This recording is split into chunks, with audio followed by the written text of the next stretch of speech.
Ya Tuhan, aku bosan jadi YouTuber. Subscriberku nggak naik-naik. Aku ingin jadi dosen. Siap menjelang sore, teman-teman.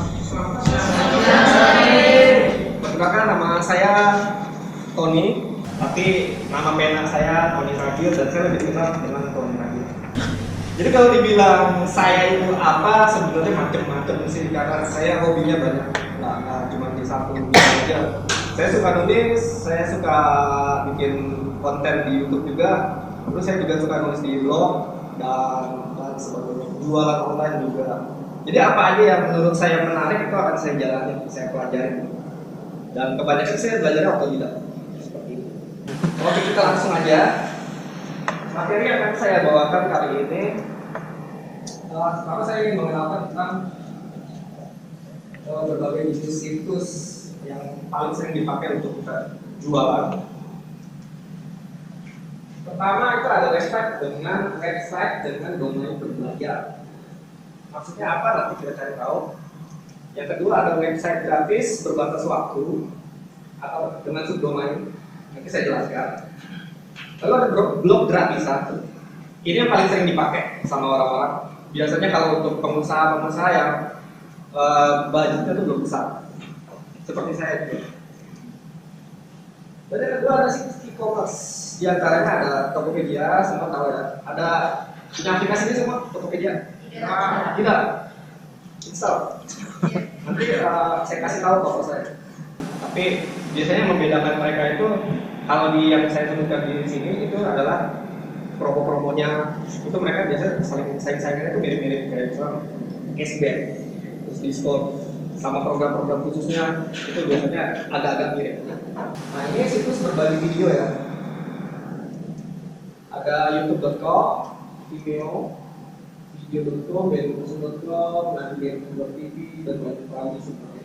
Tapi nanti kita akan bicara khusus mengenai YouTube, karena itu yang paling banyak dipakai sekarang, dan banyak juga orang-orang nih pasca 2010 ke sini itu makin banyak orang yang menjadi vlogger. Karena vlogger dianggap menghasilkan dari AdSense-nya sendiri. Kalau ini enggak, kita harus semuanya sendiri dulu.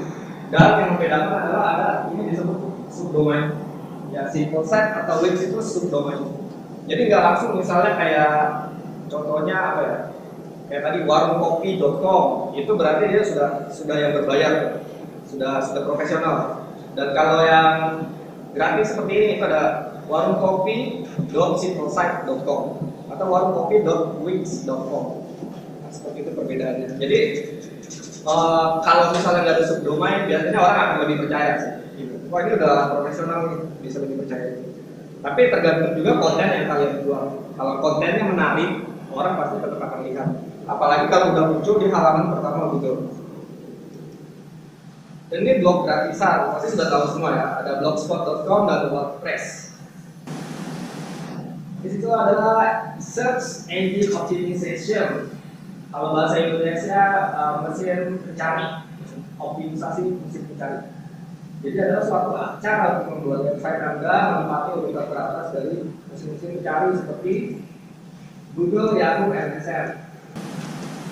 Pertanyaannya, mengapa kita perlu belajar SEO atau menggunakan SEO sih? Nah, dengan belajar SEO kita bisa mendapatkan traffic. Traffic itu apa? Pengunjung orang yang datang mau lihat konten yang kita buat. Nah, yang lebih penting itu trafficnya memang sedang mencari orang-orang yang sedang mencari jasa yang kita tawarkan. Jadi kalau kita cuma bikin konten atau bikin produk jualan, kita pasarkan misalnya di Bukalapak nih. Terus, tapi kita nggak main SEO, itu orang akan susah menemukan barang jualan kita. Kalau kita pakai SEO, misalnya kalau dalam Bukalapak, judulnya itu kita buat judul-judul yang orang sering cari. Misalnya apa nih? iPhone 11 yang paling baru. Nah, kita pakai kata kunci yang berhubungan dengan iPhone 11. Kita manfaatkan ruang yang ada di judul, karakternya dari isi Bukalapak. Kita pakai semua di situ, dan itu akan ada kemungkinan website kita akan muncul di pencarian Google. Apapun yang kita jual, yang kita buat, sudah sering muncul di pencarian Google, itu biasanya akan membuat orang lebih percaya. Ya sama aja kayak misalnya kita belanja nih, mau beli apa nih? Mau beli ikan asin misalnya. ada beberapa kedai, tapi hanya satu yang kelihatannya kok rame banget gitu. Itu pasti orang akan lebih, ini kayaknya rame karena laku, karena ikan asinnya enak, asin beneran, nggak asin buatan. Ada ikan asin buatan. Terus dia akan memiliki kesana kecenderungannya. Nah, sama kayak MPO fungsinya seperti itu. Jadi fungsinya meramaikan kunjungan ke tempat jualan kita di internet supaya orang percaya, oh ini ternyata oke nih, banyak pengunjungnya, laku, berarti gua cari di situ aja deh, kayak gitu. Di halaman pertama aja, nggak mungkin kita cari sesuatu udah keluar kita cari lagi di halaman 2, 3, 4. Biasanya kebanyakan pola orang-orang cari yang muncul di halaman pertama. Nah itu fungsinya SEO supaya kita muncul di situ dan diklik sama orang. Saya pakai SEO belum lama, baru sekitar 3 bulan. 3 bulan, sebenarnya itu channel sudah lama, saya bikin tahun 2011. Tapi waktu itu tujuan saya buat bikin channel cuma satu, cuma buat dokumentasiin video-video yang pernah saya buat. Jadi kalau saya simpan di hard disk atau di laptop kan bisa rusak. Dan saya nggak tahu lagi harus benerin kemana, karena beberapa pengalaman saya punya PC crash dan data-data saya dibawa Indonesia. Atas pengalaman itu saya buat channel, lalu tujuannya cuma buat di-upload aja. Jadi ketika saya butuh, saya tinggal download dan itu aman. Tapi ternyata saya di perkembangan 2012 ke atas itu semakin banyak youtuber-youtuber bermunculan di Indonesia. Dan saat itu sistem di YouTube algoritmanya dan sistem kebijakannya juga masih enak.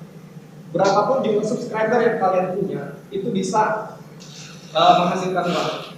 Nah makanya waktu itu padahal channel saya sekarang ini masih 950. Tapi di sini kalau dibuka di analisanya, dia sudah menghasilkan sekitar $50 kalau nggak salah.